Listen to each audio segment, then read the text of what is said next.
Well, here we are in Christmas Island, and this is what we've come here for.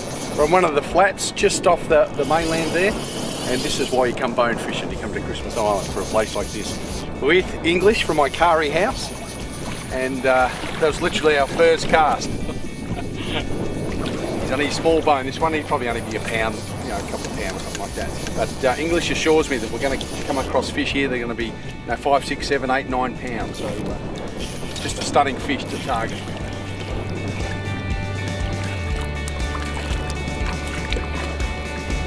This is what we're looking at. Quite a small little fish, but ideally just, it's hard to see on the screen, but in real life these are as chrome as you can imagine.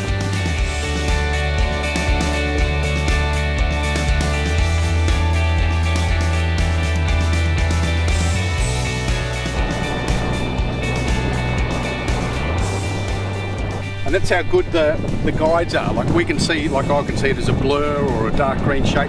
English can actually see them when they tilt their body to eat the fly, fish on, and they've got it in their mouth. So yeah, there's still a lot to learn with this bone fishing, but it's just something you're just going to love it.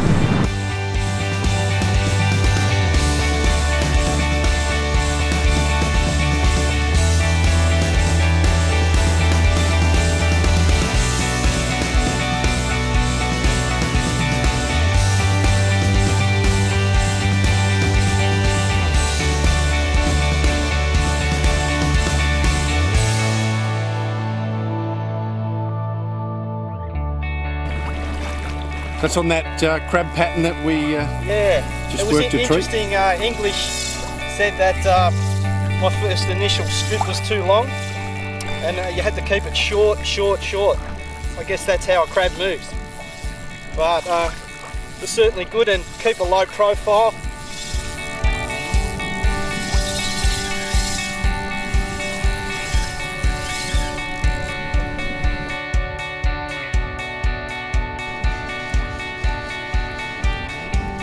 So that's the second run. Nice. Beauty. Nice. This fish was tailing from about 90 feet away, and but with the conditions we kept losing him, but English assured me just to steady steps, just be patient, keep a low profile, and crab pattern did the trick.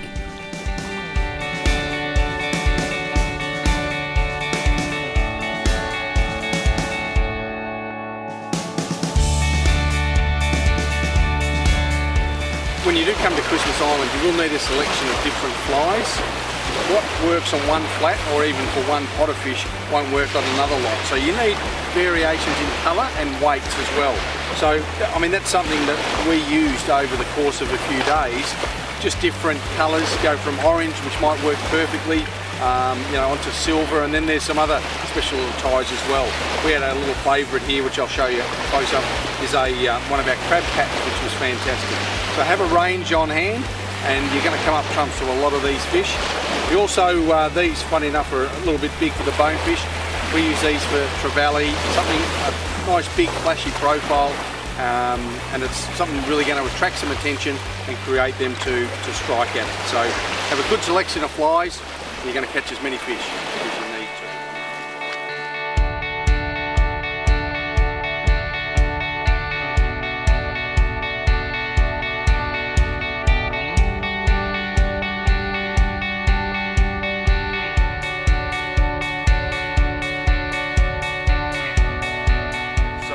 We tend to use like an 8 weight, something with a bit of power, because you can quite often have a bit of wind as well. So we get an 8 weight and like a decent reel. It's got to be a good waterproof drag, because they do give it a workout.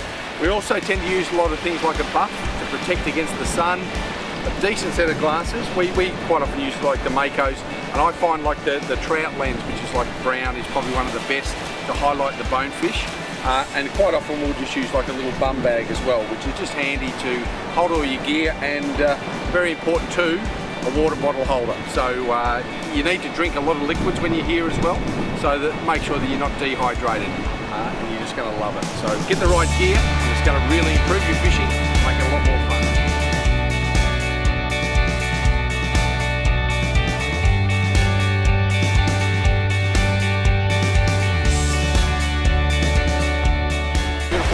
It's probably, I don't know, 4 or 5 pounds of just solid muscle, and that's giving us a really good workout. So we'll get him back in the water, but that's a stunner, an absolute stunning fish. So just lovely green back. They're just stunning in the light. I'm not sure how it'll come on TV, but they're just, it's amazing. It's amazing. Just a good solid fish.